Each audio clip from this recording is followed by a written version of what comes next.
Hello friends, स्वागत है आप सबका आपके अपने यूट्यूब चैनल पर। आज हम लोग यूपी टेट 2026 के अंतर्गत हिंदी व्याकरण के इम्पॉर्टेंट 100 क्वेश्चंस को लेकर आए हैं, जो कि आपके एग्ज़ाम के लिए बहुत ही इम्पॉर्टेंट है। ना सिर्फ यूपी टेट और सी टेट के लिए बल्कि एसएससी रेलवे के लिए भी एग्ज़ाम है। ये बहुत ही रिलेवेंट क्लास है। आज हमारी दूसरी क्लास है 100 सीरीज़ की हिंदी व्याकरण की। इसके पहले हमने 100 क्वेश्चन और भी आपको हिंदी के करवा चुके हैं, जिसमें आपको हिंदी साहित्य की भी क्लास पिछली क्लासेस में हमने लिया हुआ था। आइए आज देखते हैं आज के पहले प्रश्न को। पहला प्रश्न है, हिंदी वर्णमाला में कुल कितने वर्ण होते हैं? हिंदी वर्णमाला में कुल कितने वर्ण होते हैं? टोटल कितने वर्ण होते हैं? आंसर हमारा है कि 52 वर्ण, यानी कि 52 वर्ण होते हैं हिंदी वर्णमाला में। 13 स्वर होते हैं और 39 जो है व्यंजन होते हैं, याद रखिएगा। ठीक है, दूसरा प्रश्न है, मूल स्वर कितने होते हैं? ये सारे क्वेश्चंस जो है यूपी टेट में तो ये पूछे ही गए हैं। Super TET, UP TET, C TET के अलावा एसएससी में पूछे गए हैं। एसएससी के अलावा जो है रेलवे और सबसे इम्पॉर्टेंट आरओ में ये सारे प्रश्न पूछे गए हैं। बहुत इंपॉर्टेंट प्रश्न है ये, बार बार रिपीट हुए हैं ये सारे प्रश्न। पूछ रहा है कि मूल स्वर कितने होते हैं, तो मूल स्वर कितने होते हैं? नंबर याद रखिएगा, 4 होते हैं। कौन कौन से होते हैं? अ, इ, उ, री। क्या है? अ है, इ है, उ है और री है। ये 4 वर्ण होते हैं जो मूल स्वर कहे जाते हैं। अब तीसरा प्रश्न है, अंतस्थ व्यंजन कौन से हैं? यानी कि अंतस्थ व्यंजन किसे कहा जाता है? अंतस्थ व्यंजन। तो देखिए, अंतस्थ व्यंजन य, र, ल, व, ये 4 होते हैं अंतस्थ व्यंजन। इसका भी नंबर याद रखिएगा। मूल स्वर 4 होते हैं, अंतस्थ व्यंजन भी 4 होते हैं। और कौन कौन से? य, र, ल, व, ये सब क्या है? अंतस्थ व्यंजन है। याद रखिएगा, सभी क्वेश्चंस बहुत बेहद इंपॉर्टेंट हैं। चौथा प्रश्न है, ऊष्म व्यंजन कौन से हैं? तो ऊष्म व्यंजन कौन से हैं जिनको बोलने में मुंह से ज़्यादा ऊष्मा निकलती है, उसमें ऊष्म व्यंजन कहते हैं। जैसे इन शब्दों को बोल के देखिए, श, श, श, ह। ये 4 ऊष्म व्यंजन में कितने होते हैं? 4 होते हैं। कौन कौन से? श, श, श, ह। ठीक है। पांचवा है, क वर्ग के अक्षर हैं। तो क वर्ग के कौन कौन से अक्षर होते हैं? क वर्ग में कितने? देखिए, सारे वर्ग, जितने 5 वर्ग होते हैं, इन पाँचों वर्गों में 5-5 वर्ण होते हैं। कौन कौन से? देखिए, 5-5 अक्षर होते हैं। कौन कौन से वर्ग होते हैं? क वर्ग, इसमें 5 अक्षर होंगे।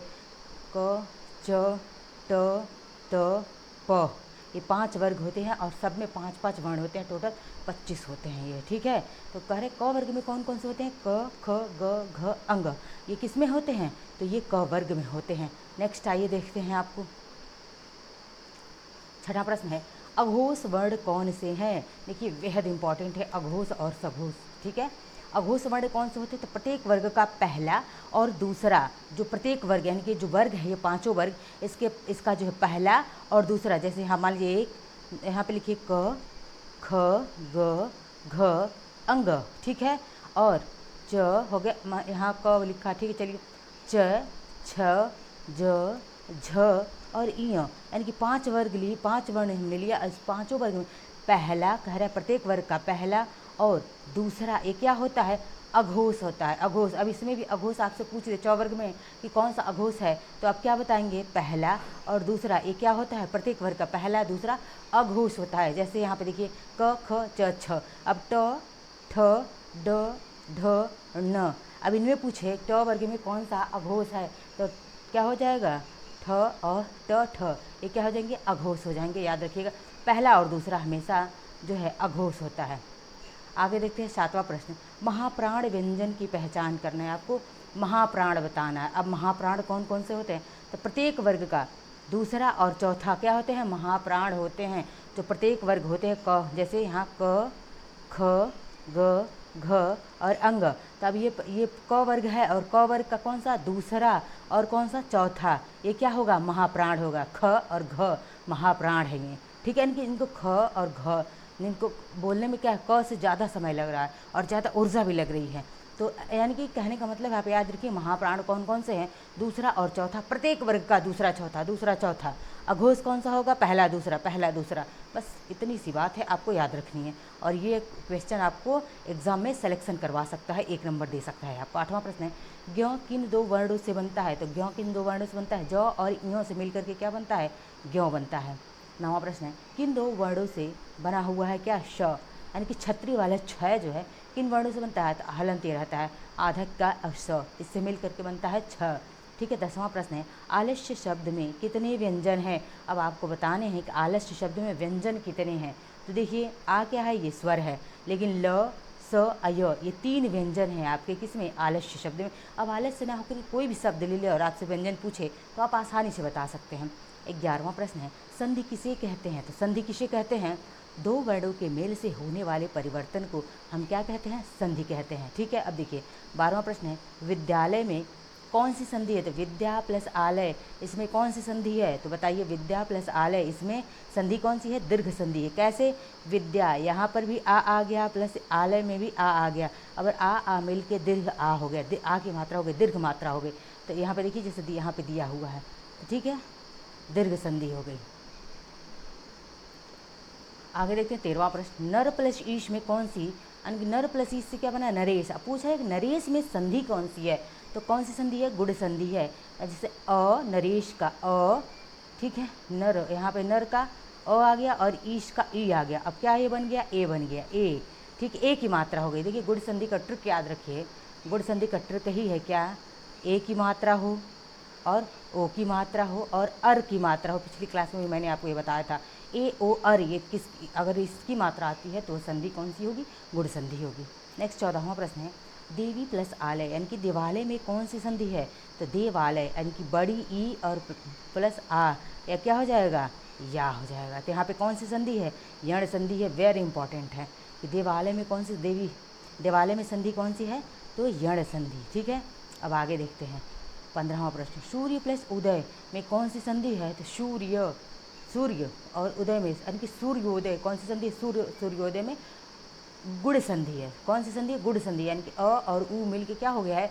ओ। तो मैंने अभी बताया, जहाँ ए की मात्रा हो, जहाँ ओ की मात्रा हो और जहाँ अर की मात्रा हो, वहाँ पे कौन सी संधि होती है? वहाँ पे गुड़ संधि होती है। 16वां प्रश्न हम देखते हैं। 16वां प्रश्न है हमारा, सद प्लस आचार यानी कि सदाचार में कौन सी संधि है? तो सदाचार में व्यंजन संधि है, यानी कि द और आ मिल के दा की मात्रा हो गई है। 17वां प्रश्न है, मनः प्लस रथ में मनः प्लस रथ क्या बन गया? मनोरथ। अब पूछ रहा है इस मनोरथ में कौन सी संधि है? विसर्ग संधि। कौन सी? विसर्ग संधि है। ठीक है, विसर्ग संधि है, याद रखिएगा इसको कि मनः प्लस रथ मनोरथ में विसर्ग संधि है। अब देखते हैं 18वां प्रश्न, परीक्षा यानी कि परि प्लस इच्छा में कौन सी संधि है? देखिए परीक्षा का संधि विच्छेद में पूछा गया है, तो परि छोटी की मात्रा और बड़ी ई है, ये दोनों ध्यान रखना है आपको। तो कह रहे हैं कि परीक्षा में कौन सी संधि है? दीर्घ संधि है, यानी कि परि यानी कि ई और ई मिलके क्या बन गया है? बड़ी ई बन गया। यहाँ पे बड़ी ई नहीं बल्कि छोटी ई रहेगा। यहाँ पे परि यानी कि छोटी ई प्लस ई मिल करके दीर्घ ई हो गया है। ठीक है, आगे देखिए 19वां प्रश्न, इति प्लस आदि से क्या? इत्यादि बना। अब इसमें संधि कौन सी है इत्यादि में? तो यहाँ पे भी देखिए ई छोटी प्लस आ मिल के या हो जाएगा। क्या हो जाएगा? या हो जाएगा, यण संधि हो जाएगी। ठीक है, 20वां प्रश्न है, वधु प्लस उत्सव, वधु उत्सव में कौन सी संधि है? तो वधु प्लस उत्सव, वधु उत्सव में संधि कौन सा है? ये तो वधु उत्सव में दीर्घ संधि। कौन सी संधि है? दीर्घ संधि है। अब 21वां देखते हैं, समास किसे कहते हैं? वेरी इंपॉर्टेंट क्वेश्चन है आप सबके लिए कि समास कहते किसे हैं। तो कह रहे हैं कि 2 या 2 से अधिक शब्दों को मिलाकर नया शब्द बनने की प्रक्रिया क्या कहलाती है? समास कहलाती है। ठीक है, आगे 22वां प्रश्न देखते हैं, राजपुत्र यानी कि राजा का पुत्र में कौन सा समास है? तो कौन सा? तत्पुरुष समास है। और भी कौन सा तत्पुरुष? संबंध कारक, यानी कि का, की, के, ना, री, रे, ना, नी, रे, सब किसका चिन्ह होता है? कारक का। कारक कितने? 8 कारक होते हैं और उनका सबका चिन्ह है। तो का किसका है? संबंध कारक का है। यानी कि राजपुत्र में कौन सा समास है? तत्पुरुष समास हो गए। कारक पूछे तो संबंध कारक है इसमें। ठीक है, नेक्स्ट देखते हैं 23वां प्रश्न है, नील कमल यानी कि नीला है जो कमल में कौन सा समास है? तो इसमें कर्मधारय समास है। विशेषण विशेष्य का संबंध होता है। प्रश्न पूछा गया है पिछली परीक्षाओं में कि किस समास में विशेषण विशेष्य का संबंध होता है? तो किस समास में होता है? कर्मधारय समास में होता है। ठीक है, अब 24वां प्रश्न है, माता पिता में कौन सा समास है? तो माता पिता में कौन सा समास है? द्वंद्व समास है, क्योंकि दोनों पद प्रधान होते हैं। द्वंद्व समास की यही विशेषता है कि इसमें दोनों पूर्व पद प्लस उत्तर पद दोनों पद क्या होते हैं? प्रधान होते हैं। ठीक है, आगे देखते हैं 25वां प्रश्न है, चतुर्भुज यानी कि 4 भुजाएं हैं जिसकी में कौन सा समास है? तो चतुर्भुज में किसकी कौन सा समास है? बहुब्रीहि समास है। क्यों? क्योंकि इसमें अन्य पद प्रधान होता है। देखिए चतुर्भुज यानी कि देखिए 4 आनन है जिसके, मुख जिसके वो ब्रह्मा जी के, लेकिन चतुर्भुज किसको कहा जाता है? 4 भुजाएं हैं जिसकी भगवान विष्णु को चतुर्भुज कहा जाता है, याद रखिएगा। यानी कि न तो पहला पद प्रधान न तो दूसरा पद प्रधान, बल्कि एक अन्य पद प्रधान होता है, तीसरा पद, उसे हम बहुब्रीहि समास कहते हैं। 26वां प्रश्न है, प्रतिदिन में कौन सा यानी कि प्रतिदिन दिन में कौन सा समास है? तो प्रतिदिन में कौन सा समास है? देखिए प्रति हो गया, जिस समास में आपको प्रति, भर, यथा ये सब दिखाई दे शुरुआत में, शब्द के शुरुआत में, तो आप आंख बंद करके अव्ययी भाव समास लगा दीजिएगा, ठीक है। अव्ययी भाव समास वो 100% सही होगा, इसमें पहला पद प्रधान होता है। अब आगे देखते हैं 27वें प्रश्न को। 27वां प्रश्न है, पीतांबर पीले हैं अंबर जिसके में कौन सा समास है? तो पीला अंबर किसका होता है? भगवान विष्णु का। किसका पीला अंबर है? भगवान विष्णु का। तीसरा पद प्रधान आ रहा है, मतलब यहाँ पे समास कौन सा है? बहुब्रीहि समास है। अब 28वां प्रश्न है, गंगा जल, गंगा का जल मैंने भी बताया थोड़ी देर पहले, का, की, के, रा, री, रे, ना, नी, रे किस कारक में आता है? संबंध कारक में आता है। कौन सा? अब जब कारक चिन्ह आ गया, जिस समास में कारक चिन्ह आ जाए वहाँ पे समास आंख बंद करके आप तत्पुरुष समास मार के आ जाइएगा, आपका क्वेश्चन क्या हो जाएगा? सही हो जाएगा। नेक्स्ट है 29वां प्रश्न, त्रिभुवन यानी कि नंबर आ गया, त्रिभुवन तीन भवन, तीन भवन यानी कि तीन भवनों का समाहार किसमें होता है? द्विगु समास। द्विगु समास में क्या होता है? संख्यावाची होता है। जिस समास में संख्या आ जाए शुरुआत में वो क्या होता है? द्विगु समास होता है। याद रखिएगा, पिछली क्लास में मैंने इसको बहुत बेहतरीन तरीके से समझाया हुआ है। देश भक्ति, देश के लिए भक्ति में कौन सा समास है? तो के लिए आपको कारक चिन्ह आ गया है यहाँ पे ना, तो बस आंख बंद करके आप क्या लगाएंगे? तत्पुरुष समास लगाएंगे। वो भी कौन सा तत्पुरुष? संप्रदान तत्पुरुष है, ठीक है, संप्रदान तत्पुरुष है, ठीक। आगे बढ़ते हैं 31वां प्रश्न, संज्ञा की परिभाषा आपको बतानी है। तो संज्ञा क्या है? किसी व्यक्ति, स्थान, वस्तु, भाव के नाम को हम क्या कहते हैं? संज्ञा कहते हैं। 32वां प्रश्न है, भाववाचक संज्ञा का उदाहरण है। तो कौन सा है जो भाववाचक संज्ञा? देखिए भाव में क्या होता है, तो देखिए मिठास क्या है? भाव है। बचपन क्या है? भाव है। सुंदरता क्या है? भाव। देखिए जिसको छू नहीं सकते आप, महसूस कर सकते हैं, वही भाव होता है। मिठास भाव, बचपन भाव है, और सुंदरता भी क्या है? भाव है। तो भाववाचक संज्ञा आपको समझ में आया होगा कि भाववाचक संज्ञा क्या है, ठीक है। आगे बढ़ते हैं 33वां प्रश्न है, सर्वनाम किसे कहते हैं? तो संज्ञा के स्थान पर प्रयुक्त शब्द को हम सर्वनाम कहते हैं। लगभग देखिए हिंदी के हर टॉपिक्स आपको यहाँ पे क्वेश्चन बनाया गया है, मतलब बहुत ही बेहतरीन क्लास है आप सबके लिए। 34वां प्रश्न है, वह कौन सा सर्वनाम है? वह जो है कौन सा सर्वनाम है? यह अन्य पुरुषवाचक सर्वनाम है। क्या है? अन्य पुरुषवाचक सर्वनाम है। 35वां प्रश्न है, विशेषण किसे कहते हैं? तो विशेषण किसे कहते हैं? देखिए जो शब्द संज्ञा या सर्वनाम की विशेषता बताते हैं उसे हम क्या कहते हैं? विशेषण कहते हैं। क्या कहते हैं? विशेषण कहते हैं। नेक्स्ट देखते हैं 36वां प्रश्न, गुणवाचक विशेषण का उदाहरण है। तो गुणवाचक विशेषण क्या है? गुण यानी कि लाल, मीठा, सुंदर, ठीक है, ये सब क्या है? गुण है। 37वां प्रश्न है, क्रिया किसे कहते हैं? तो क्रिया किसे कहते हैं? देखिए क्रिया किसे कहते हैं? आंसर है हमारा, जिससे किसी काम का करना या होना पाया जाए उसे हम क्रिया कहते हैं। जैसे राम पढ़ता है, सीता गीत गाती है, तो राम क्या कर, कौन सी क्रिया हो रही है? पढ़ाई की क्रिया हो रही है। सीता क्या कर रही है? गीत गा रही है, तो गीत गाने की क्रिया हो रही है। मैं आपको पढ़ा रही हूँ तो मेरी क्रिया क्या है? तो मैं आपको पढ़ा रही हूँ। और आप लोग पढ़ रहे हैं तो इसकी आप लोग की क्रिया क्या है? आप लोग पढ़ाई कर रहे हैं, तो पढ़ाई करना आपकी क्रिया हो जाएगी। यानी कि कोई भी काम हो रहा हो उसे हम क्रिया कहते हैं। अब देखिए दो प्रकार की क्रिया होती है, एक सकर्मक होती है, एक अकर्मक होती है। अब देखिए 38वां प्रश्न हमारा, अकर्मक क्रिया का उदाहरण है। अकर्मक इसमें दे ही दिया, कर्म नहीं हो। अकर्मक मतलब जिस क्रिया में कर्म ना हो। अकर्मक का मतलब की पॉइंट बना के लिख लीजिएगा, जिस क्रिया में कर्म हो ही ना। अब जैसे बच्चा सोता है, इसमें कर्म कहाँ है?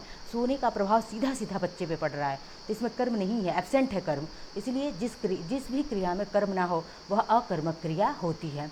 अब सकर्मक मतलब कर्म के साथ है, उसमें कर्म हो, तो सकर्मक क्रिया का उदाहरण क्या होता है? जैसे राम ने रोटी खाई। अब कर्म क्या है? रोटी कर्म है। राम ने खाया, किसको खाया? रोटी, यानी कि रोटी खत्म हो रहा है। रोटी खाएगा राम तो रोटी खत्म हो जाएगी, यानी कि वो खत्म हो जाएगा। खाने का प्रभाव रोटी पे जा रहा है ना कि राम पे जा रहा है, तो कर्म क्या हो जाएगा? हमारा रोटी हो जाएगा। ये भी ध्यान रखिएगा आप लोग। कभी आपसे मान लिया अकर्मक सकर्मक ना पूछ के आपसे कर्म ही पूछ ले कि राम ने रोटी खाई में कर्म कौन सा है, तो ध्यान रखिएगा इस चीज़ को। 40वां प्रश्न है, सहायक क्रिया का उदाहरण है, हेल्पिंग वर्ब जिसे अंग्रेजी में हम कहते हैं। तो कौन सा उदाहरण है सहायक क्रिया का?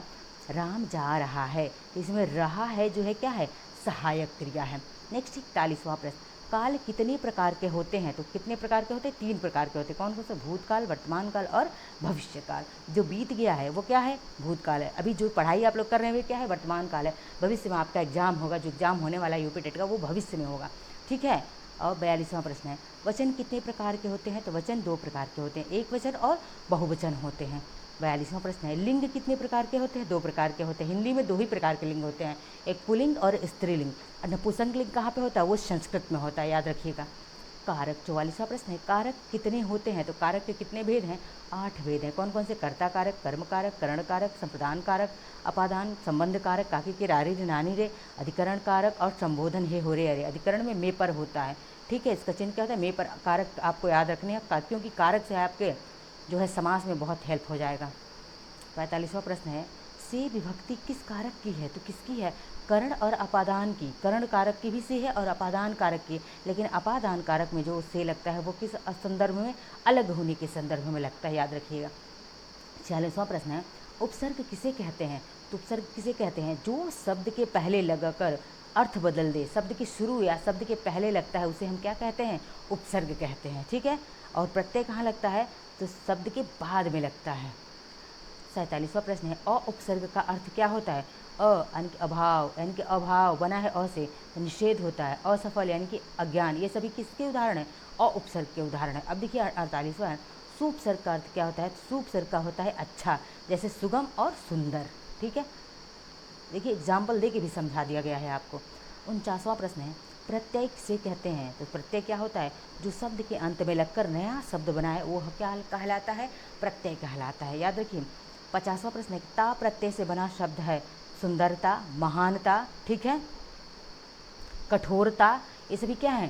ता प्रत्यय से बनेंगे। 51वां प्रश्न है, वाला प्रत्यय से बना शब्द क्या हो जाएगा? दूध वाला, रिक्शा वाला, चाय वाला, ये सब क्या हो जाएंगे? तो ये सभी वाला प्रत्यय से हो जाएंगे।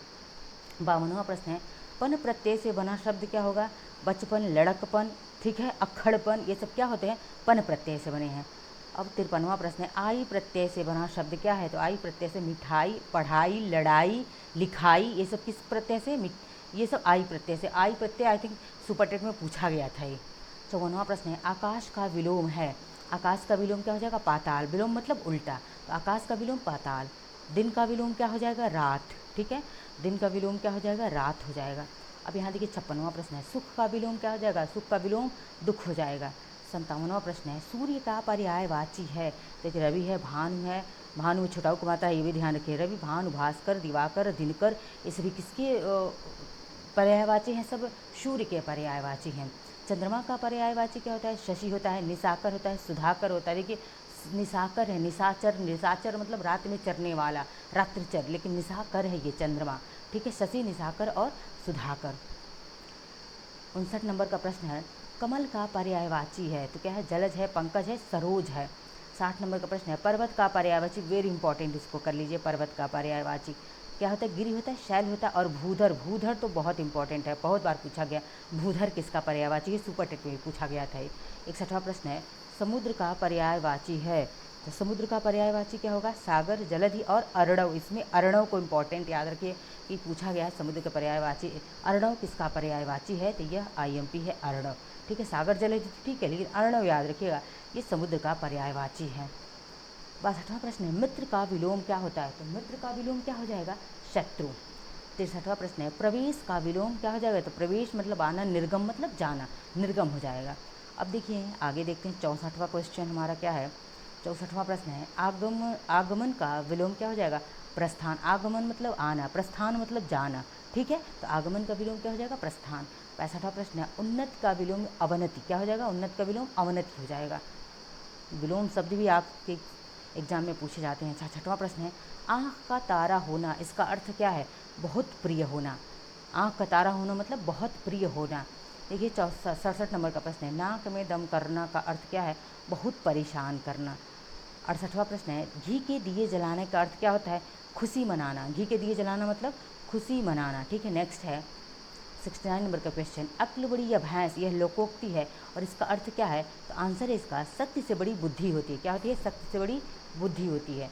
70वां प्रश्न है, नाच न जाने आंगन टेढ़ा का अर्थ है। तो क्या इसका अर्थ है? इस मुहावरा है, ये भी लोकोक्ति है कि नाच न जाने आंगन टेढ़ा, इसका अर्थ क्या है?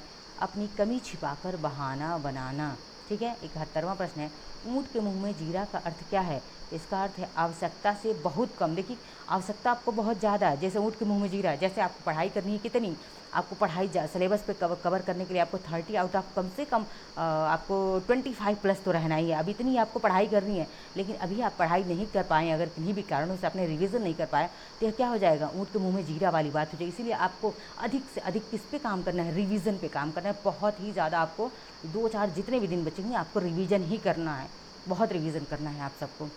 72वां प्रश्न है, बिल्ली के भाग से छींका टूटने का अर्थ क्या है? तो बिना प्रयास के लाभ होना। बिल्ली के भाग से छींका टूटना मतलब बिना प्रयास ही अनायास लाभ हो जाना। 73वां प्रश्न है, अंधे के हाथ बटेर लगने का अर्थ क्या है? आंसर है अयोग्य को बड़ी वस्तु मिल जाना। क्या है? अयोग्य को बड़ी वस्तु मिल जाना। अब 74वां प्रश्न है, खिसियानी बिल्ली खंभा नोचे का अर्थ क्या होगा? तो शर्म के कारण क्रोध आना। क्या है? शर्म के कारण क्रोध आना, खिसियानी बिल्ली खंभा नोचे। 75 नंबर का प्रश्न है, दाल में काला होने का अर्थ क्या है? संदेह होना। ठीक है। 76 नंबर का प्रश्न है, लोहे के चने चबाने का अर्थ क्या है? तो कठिन काम करना। लोहे चने चबाने का अर्थ क्या है? कि कठिन काम करना, बहुत ही कठिन काम करना। 77वां प्रश्न है, आस्तीन का सांप होने का अर्थ क्या है? तो ये कपटी मित्र, बहुत बार पूछा गया। आस्तीन का सांप क्या होता है? इसका अर्थ कपटी मित्र। 9, 2, 11 हो जाना, इसका अर्थ क्या है? भाग जाना। और यह सुपर टेट में पूछा गया प्रश्न है। 69,000 वाली वैकेंसी में यह प्रश्न पूछा गया था। 79 नंबर का प्रश्न है, घड़ों पानी पड़ जाने का अर्थ क्या है? लज्जित होना। 80वां प्रश्न है, अंधेर नगरी चौपट राजा का अर्थ क्या है? मूर्ख शासक का कुशासन। ठीक है, मूर्ख शासक का कुशासन। 81वां प्रश्न है, शुद्ध वाक्य चुनना है आपको। तो राम ने कहा कि मैं जाऊंगा। क्या है? यही शुद्ध वाक्य है, राम ने कहा कि मैं जाऊंगा। अब देखिए परीक्षा का शुद्ध रूप क्या हो जाएगा? तो परीक्षा प र में बड़ी मंत्र री रहेगा, ये परीक्षा शुद्ध हो जाएगा। 83 नंबर का प्रश्न है, विस्मयादि बोधक चिन्ह कौन सा है? तो विस्मयादि बोधक ये क्या होता है? ये चिन्ह होता है। ऐसे करके पॉइंट नीचे दे देना, ये विस्मयादि बोधक है। 83वां प्रश्न है, अल्प विराम कौन सा होता है? तो ये जो है अल्प विराम है। लेकिन यही पूछ ले अर्ध विराम क्या होता है? तो अर्ध विराम ऐसे अर्ध विराम होता है। ठीक है, याद रखिएगा, अर्ध विराम कैसे होता है? ऐसे होता है। आगे देखते हैं, प्रश्नवाचक चिन्ह है, तो ये क्या है? प्रश्नवाचक चिन्ह है। 85वां प्रश्न है, पूर्ण विराम क्या है? तो ये पूर्ण विराम है, इसको ऐसे लिखते हैं ना, ये पूर्ण विराम है। 86वां प्रश्न है, शुद्ध वाक्य हो, उसे मृत्यु दंड मिला, उसे मृत्यु दंड की सजा मिली, ये सजा वगैरह गलत हो जाएगा। सिर्फ और सिर्फ क्या? उसे मृत्यु दंड मिला, ये शुद्ध वाक्य है। 87 नंबर का क्वेश्चन है, उपरोक्त का शुद्ध रूप क्या होता है? तो उपरोक्त का शुद्ध रूप क्या होता है? उपरयुक्त होता है। क्या होता है? उपरयुक्त होता है। 88 देखिए, अनेकों का शुद्ध रूप क्या होगा? तो अनेक होगा। क्यों? क्योंकि अनेक अनेक खुद ही बहुवचन है। बहुवचन में ओ को की मात्रा या ओ की मात्रा नहीं लगाई जाती है बहुवचन में। 89 नंबर का प्रश्न है, अलंकार किसे कहते हैं? तो अलंकार किसे कहते हैं? देखिए, काव्य की शोभा बढ़ाने वाले तत्व को हम क्या कहते हैं? अलंकार कहते हैं। आगे देखते हैं, 90 नंबर का क्वेश्चन है, उपमा अलंकार का उदाहरण क्या है? तो चंद्रमा के समान मुख। क्या है? चंद्रमा के समान। तो जब भी समान कहा जाएगा, समानता दिखाई जाएगी, वहाँ पे उपमा अलंकार होगा। लेकिन 91 नंबर का प्रश्न देखिए, रूपक अलंकार का उदाहरण आपको पूछा है। तो मुख चंद्रमा, मुख ही चंद्रमा है, के समान नहीं, मुख को ही चंद्रमा मान लिया गया है यहाँ पे। ठीक है, तो एक को दूसरा ही मान लेना क्या होता है? यानी कि रूपक अलंकार होता है। अब देखिए, अनुप्रास अलंकार आपसे पूछा है। 92 नंबर का प्रश्न है, अनुप्रास अलंकार की पहचान क्या है? तो वर्णों की आवृत्ति, यानी कि एक वर्ण जो है बार बार आएगा।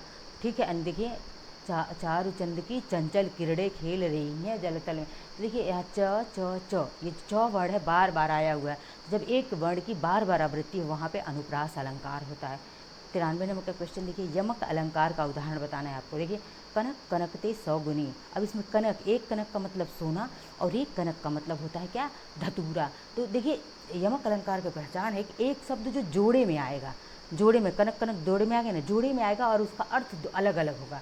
एक कनक का मतलब सोना, एक कनक का मतलब धतूरा, जोड़े में आए और अर्थ अलग अलग हो, तो क्या हो जाएगा वहाँ पे? देखिए, अर्थ अलग हो, तो वहाँ पे यमक अलंकार हो जाएगा। बहुत ही आसान है, बस एक बार आप लोग रिवीजन, इसको, इस क्लास को आप जितनी बार, एक बार नहीं जितनी बार रिवीजन कर सकते हैं कर लीजिएगा, आपको यहाँ से 100% क्वेश्चन देखने को मिलेंगे। 94वां प्रश्न है, श्लेष अलंकार की पहचान है। तो श्लेष अलंकार में क्या होता है, एक शब्द के अनेक अर्थ होते हैं। जैसे रहीमन पानी राखिए, अब इसमें रहीमन पानी राखिए, पानी का अनेक अर्थ हो गया। पानी का एक पीने वाला पानी, एक पानी का मतलब इज्जत हो गया, ठीक है। तो यहाँ पे श्लेष अलंकार एक शब्द एक होगा लेकिन उसके अर्थ अनेक हो जाएंगे, तो वहाँ पे श्लेष अलंकार होता है। अब देखिए 95वां प्रश्न है, अतिशोक्ति अलंकार है। तो कह रहे हैं बहुत बढ़ा चढ़ाकर किसी भी चीज़ को कहना। हनुमान ने पहाड़ उठा लिए, जैसे एक और कहते हैं कि उदाहरण है, हनुमान की पूँछ में लगन न पाई आग, सारी लंका जल गई गए निशाचर भाग। यानी कि पूँछ में आग नहीं लगा लेकिन लंका जल गई, तो यह अतिशोक्ति अलंकार है। 96वां प्रश्न है, मानवीकरण अलंकार। वेरी इंपॉर्टेंट है मानवीकरण अलंकार, कई बार पूछा गया ये। करेक्ट, जड़ में चेतन का आरोप कर देना। जैसे नदी मुस्कुराई, हवा मुस्कुराई, हवा लहरा के चल रही है, जान नहीं है इसमें लेकिन फिर भी हम क्या करें कि नदी मुस्कुराई, हवा लहरा के चल रही है, ठीक है। ये मानवीकरण अलंकार है। 97 नंबर का प्रश्न है, उत्प्रेक्षा अलंकार की पहचान क्या है। तो उत्प्रेक्षा अलंकार की पहचान है संभावना, और सबसे इंपॉर्टेंट मनु मानो जनु जानो, ये सब किसमें होता है, उत्प्रेक्षा अलंकार की पहचान है। जैसे मुख मानो चंद्रमा के समान है, मुख मानो चंद्रमा है तो उत्प्रेक्षा अलंकार। 98 नंबर का प्रश्न है, भ्रांतिवान अलंकार क्या है। तो एक वस्तु को देखकर दूसरी वस्तु का भ्रम होना ही भ्रांतिवान अलंकार। जैसे नारी को देखकर पुरुष समझा गया तो यह भ्रांतिवान अलंकार हो जाएगा, ठीक है। क्या हो जाएगा, भ्रांतिवान अलंकार का उदाहरण हो जाएगा। तो ये थे हमारे आज के इंपॉर्टेंट क्वेश्चन। देखिए नंबरिंग में थोड़ी सी गड़बड़ हो गई है, नहीं तो पूरे 100 प्रश्न हैं ये आपके, और यहाँ से आपको आपके एग्ज़ाम में क्वेश्चन 100% देखने को मिलेंगे। आप रिवीजन 1 2 3 जितनी बार चाहें रिवीजन कर सकते हैं। मिलते हैं नेक्स्ट लेक्चर में, धन्यवाद।